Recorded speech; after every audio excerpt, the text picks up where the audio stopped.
Hi, I'm Andrew Spieler. And I'm Mary Hope Rennie. And you're watching or listening to Behind the Sign, real stories from real estate.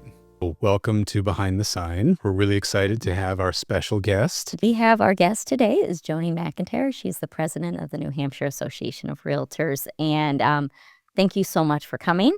And we would love to get your perspective today on this episode of the changes that have occurred in the Association of REALTORS and in real estate as a whole, but also your role and what you see moving forward. So let's get to know you a little bit first. So can you tell us a little bit about you, when you started in real estate and what has gotten you here? So I started in real estate in 2008. I like to tell people that I started on September, I think, 14th, 2008, and the next day the housing market fell apart. Yeah, I waited a year. And I joined a year later. Oh, so okay. I knew it crashed, and I still chose to do So it. also, you got in a worse time because it just kept getting worse. Yes. Great time to be in real estate for me, I think, because I agree. gave you a lot of time to learn the business and learn some different things, learn about short sales, which we don't even really know what those are anymore, foreclosures. And I felt like it was the perfect time to start. I agree. And through that, we've had some good changes. Like we've had the TRID changes, and I can't think of any others as monumental as the changes that we've had this year. But yeah, it's so 16 years, and I think, as I said, the changes that we saw this year were the most monumental that we've seen in a long time. Yeah. So what got you to decide to try be a part of New Hampshire Association of REALTORS in a bigger way and eventually become president? So Ben Cushing, who was the president last year, was president of the Sunapee Board of Realtors back in 2016. And he said to me, "So you're going to be my president?" I didn't really know Ben that well. And I was like, "Yeah, I don't think so, Ben." And fast forward, I was his vice president and then president of the Sunapee Board. And I ended up being president for 2 years. And I did leadership symposium, which I thought was so great. I wish that everyone could do leadership I was at one of those. Those are great. Like you can use it in all aspects of your life. I wish I'd taken a leadership symposium when I had my children. Yes. It would have been a really great I survived. survival. And so then Leadership Academy came along, and I thought, I'd really like to do that. But if I sign up for it, that means I'm going to be in a leadership. You're committing. I'm committing. And my really best friend who I work with, Kathy, said to me, "Well, of course you want to be president." Of course you do. What's the holdup? So I did Leadership Academy, and then went through, I had a couple of years and then ran for second vice president. And here I am. Yep. Yeah. Well, and you could not have predicted the year that you got to be president.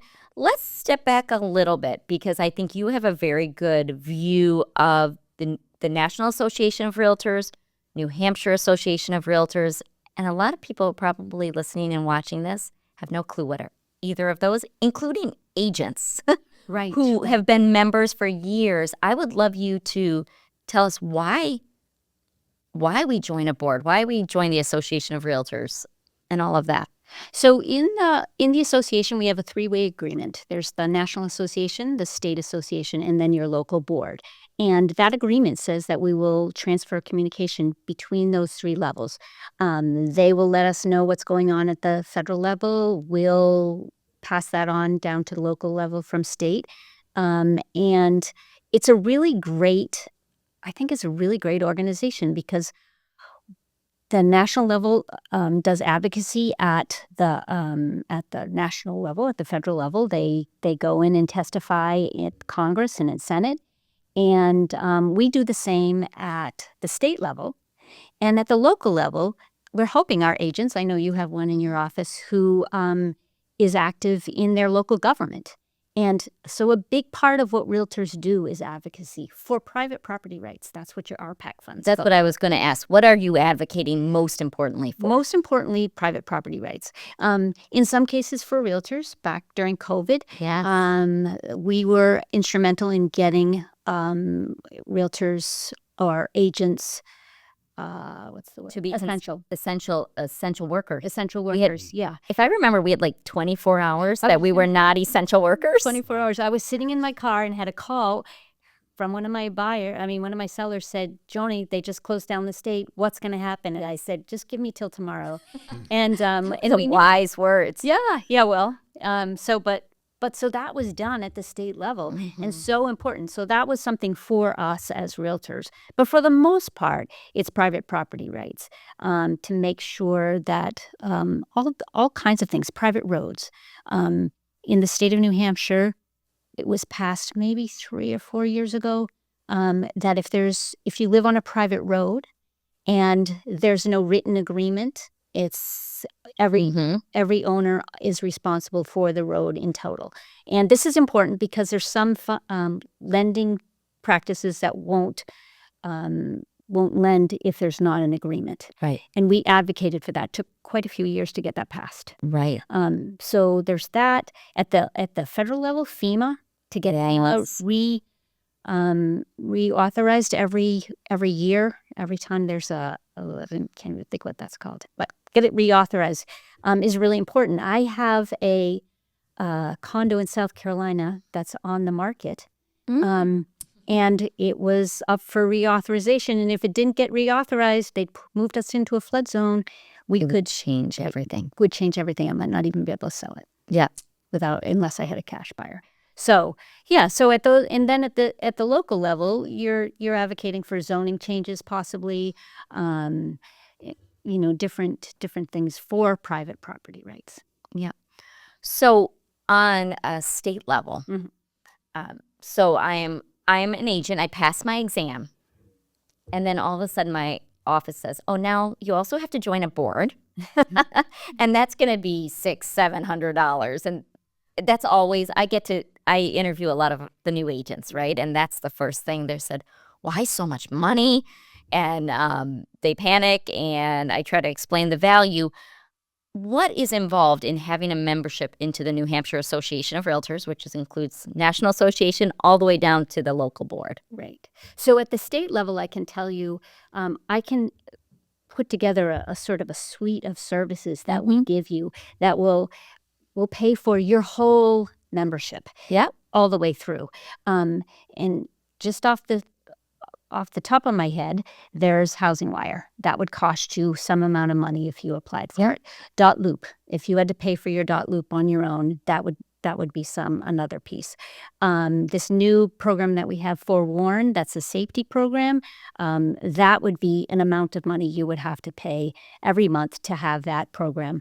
And we cover that for you. So those are 3 things.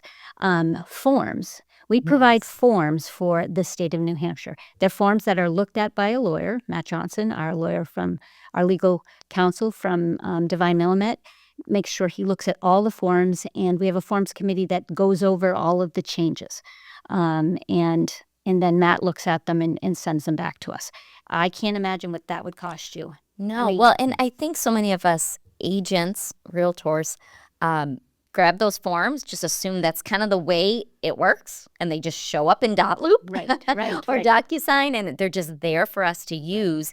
I think we don't realize that those are directly from the Association of Realtors and reviewed by lawyers, and there's a lot of protection there. I think we saw that a bit more this year. Right. With it. Well, so after this, can I just tell you Absolutely. Dave Cummings, who was our head of communications, if I didn't mention InfoSparks. If you're not using InfoSparks as an agent, you're missing out on some huge stuff. Tell me more about that. We have it's the best statistical reporting of probably any state in the country. And you can personalize those and send them to your clients. And they will tell you how many houses were for sale in October in 2024, 2012, 2013, 2008, all the way back, I think, 20 years. And the median price and the average price and percentage of price. And I mean, just a huge statistical. It's actually our Bill Weidecker in our office at the beginning of our office meeting today pulled all those stats out. Good. Oh, yes. So he probably uses those all those pulls from there, probably half of them are hid. Sure. I'm Who uses it? But the value that there is to our agents, because if we don't understand, we see our little window of who our buyers and sellers. Right. Numbers tell a lot. Right. And one of the big numbers that I like to use all the time is the houses for sale today compared to 2016 when we had a balanced market. People really worry that we're in a bubble that's going to crash and we're going to be back in 2008. And sometimes I have those a little bit of anxiety about that. But when you look at those numbers, and we're at 2,300 houses for sale in October of 2024, and you go back to 2016 and there were 10,000, you know that we're a long way from a crash. Those are big difference. That's not going to happen where our inventory is so tight. We're, I'm trying to think, New Hampshire Housing Finance Authority thinks we're about 23,000 units short. So, and there's plenty of demand now.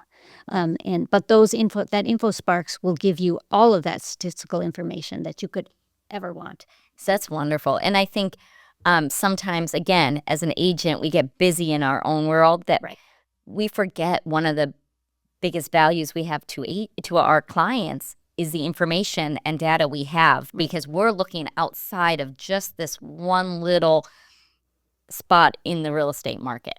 Right. So, Andrew, do you have questions in regards to New Hampshire Association of REALTORs, NAR? So when I started, I didn't understand that like a realtor was something different from a real estate agent, which I think is sort of an easy misconception if you're just like, circling the waters of potentially becoming an agent, right?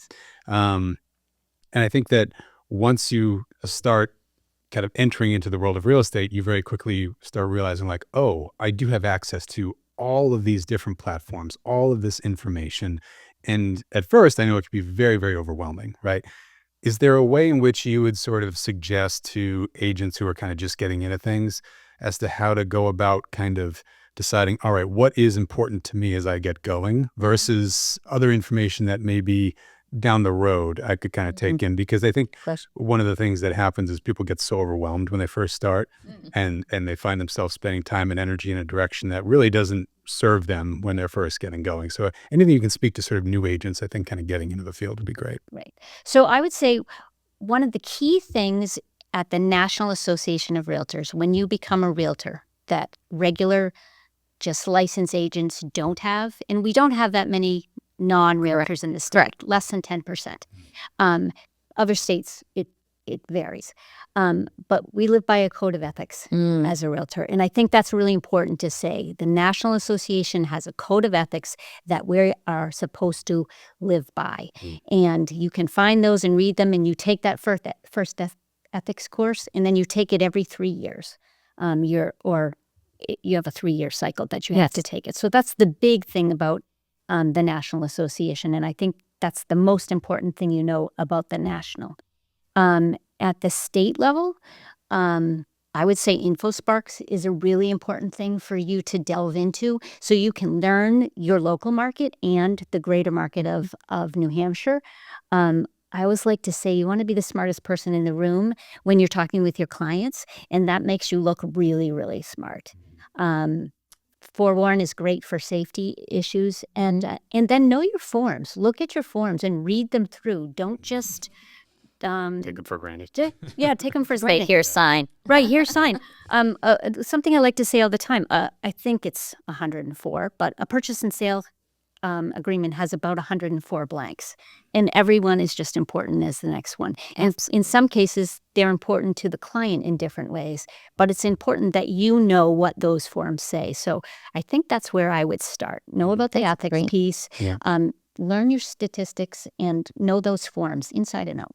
And correct me if I'm wrong, but doesn't New Hampshire Association of Realtors also offer a lot of their own educational programs and classes and local resources and that kind of thing? Because again, we take for granted the amount of education and tutelage we have in-house here at this brokerage. Not every brokerage has the ability for that.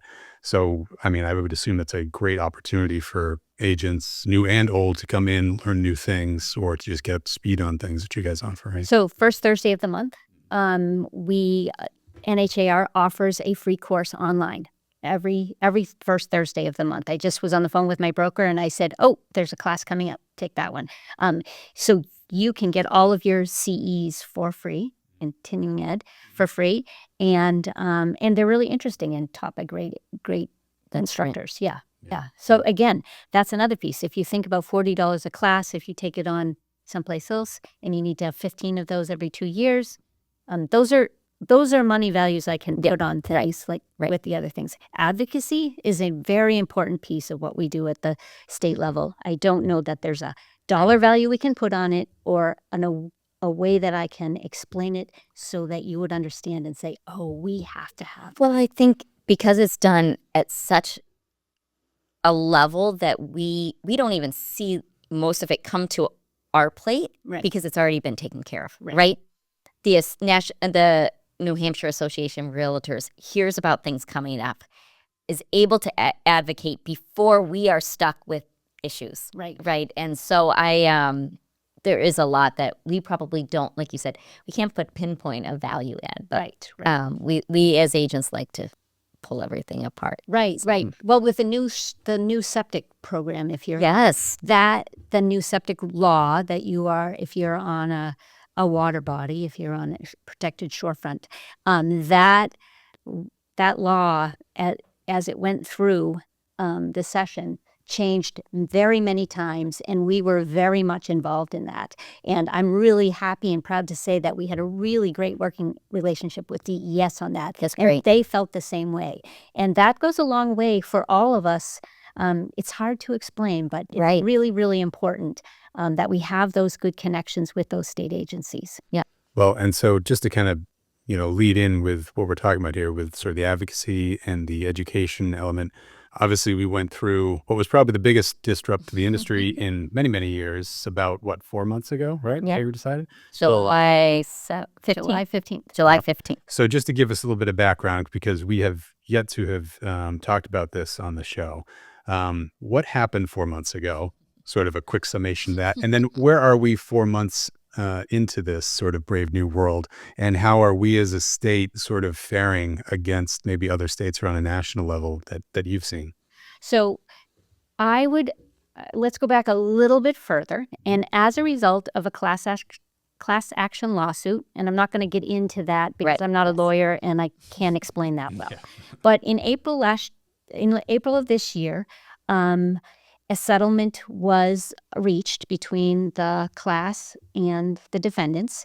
And part of that settlement said, okay, as of a certain date, you are no longer allowed to list your commissions on the MLS. You have to have a buyer agency agreement prior to touring a home. And you will pay us for $418 million.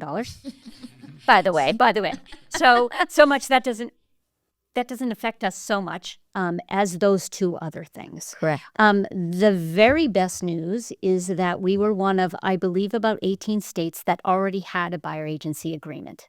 So we were way ahead of the group, the rest of the country, really. And in its state statute that you have to have a buyer agency agreement signed prior to writing an offer. That was the state statute. The state statute. But now it's prior to touring a home. So in touring a home, you can look on the NHAR site what that means. But if you're there with them, if you're doing a video tour with them, you understand. Yeah. We kind of know. And there was a lot of chatter about that. What if buyers don't want to do it? What if So, and then commissions to come off the MLS. So the commission was this was all supposed to take place August 17th. And our MLS, Prime MLS, decided that they would make the changes July 15th. How much notice did you have for that? About 3 weeks, yeah. But fortunately, we'd already been working on forms and disclosures. And on the 15th, I actually brought a plate of cookies to the NHAR office because I thought, oh, this is going to be the worst day. And it wasn't. We all survived. And that was on July 15th. And as a matter of fact, I kind of was a little bit boastful when I would go to my New England president's meeting and say, we've already made the change. And our And their birthday. Oh my goodness. As I know. And then on August 17th, then it became the rule. It's not a law. It doesn't have anything to do with the state. It's an NAR rule. The reason that it was on the 17th is because the class letters would be going out within that week. So we'd had a month jump on the rest of the country pretty much. I think we were the only MLS that made that. Really? Wow. Yep. And we made sure everyone knew it was coming. We held town hall meetings that we had 300 people on. We took questions. We did some traveling around and went to different local boards. And I feel like we really got ahead of it. I really, so from my perspective, I think you did an amazing job. I was on this back end. When you were notified, we got to be notified. And of course, we have about 400 agents here that we need to give best practices to. Right. And we were so grateful to have the New Hampshire Association of REALTORs guide us, especially Bob Quinn. Yes. Met with us and we were waiting there for the forms as well and trying to figure it out. And from my perspective, because there was so much guidance and we did have, even though everyone was like, are you kidding me? We have to start now, hardly any notice. What was great is it almost gave us those training wheels Yes. before having to drive our bike without training wheels. Right. And we weren't getting fined. We were figuring it out. It was a little crazy for a little bit. Right. And I really think the craziness was not really what was happening. It was the fear of the unknown. Unknown. Yes. Yeah. Uh, Definitely. It's something that we've done a certain way. Yeah, adapting to a new system. It's going to be hard, and it involves money. Right. Percentages equal money. No matter how much we want to say that it doesn't. Even more scary than money, talking to someone about money, right? Yes. That is the thing that I think, a lot of agents come in, Bill and Diane talk about a lot, right? Is it's like you can spin this as a negative that you're going to have an uncomfortable conversation if you had been skirting that before. But now you have to have the uncomfortable conversation. And by doing so, it forces you to be better at your job because you got to prove your worth. Right. And you got to have that discussion and it's laid the groundwork. And now things are easier. Well, and we talked about this before, and I would love your take. I really do believe it was a gift to our industry. Yeah, I think in a frenetic atmosphere of real estate that we have right now, it caused me to slow way down and explain line by line and make sure that I could see in those eyes on the other side of the table that they understood what I was talking about, that if they were going to have to pay me, they understood that they were going to have to pay me. Yes. And the seller understood that it's what we were doing before, I would say, was not wrong. Yeah, correct. It was the way we'd done it, and it worked really well. For 100 years. Yes, yeah.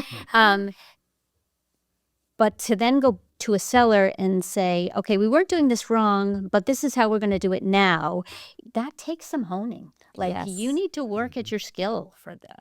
It's a lot of practice. And once you do it and the client on the other end says, okay. Right. We're like, what? We've never told you that you have to pay us before.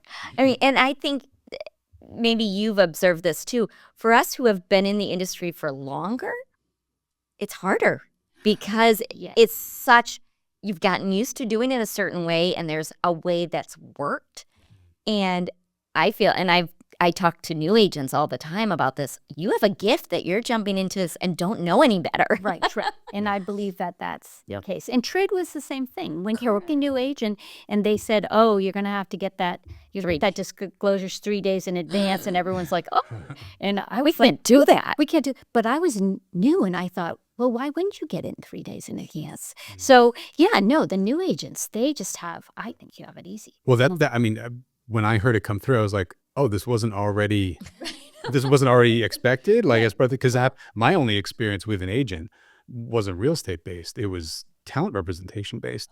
So if you have a talent agent, right? I used to have an agent who represented me, and what they would do, I'm sure this term probably exists in real estate, is they would hip pocket you. Is that something in real estate? No. Okay, so hip pocketing, It sounds illegal. right? But the idea behind it is that, when you're a talent agent, you're not representing a client in the transaction of something. The client is the object of transaction because you are a The provider, commodity. right? So what they do is they'll say, all right, we're going to kind of have a handshake hip pocket deal where if I happen to get a show for you or a role or something, then you're going to pay me X amount of percentage of the commission off of whatever that role is and how much they hire you for, right? And then there's SAG, right, which is the union, and rates are determined there. But what often happen is this sticky situation where you sign on with an agent, the agent hasn't gotten you any work yet, right? And you're kind of hip pocketed. There is no formal agreement, but me, the actor, or whoever, goes out and gets a job, right? Just because of my own connections. And now I get on and they go, don't want to pay me. and they go, well, hey, weren't we kind of talking that I was going to get a split on any job you take on? Because I'm out here trying to find work for you. You found a job, so that's great. Let's both, share in that benefit. And that's where things get really messy really quick because you don't have that clarity up front on, if you bring this in, then I do this and vice versa. Well, and I think that's the gift to our market, the clarity, the disclosure that we should have. We were just discussing that. Our buyer agency form did not really change much. No. And that's the one we talk about all the time, that the buyers now might have to pay the agent, and how are we going to do this?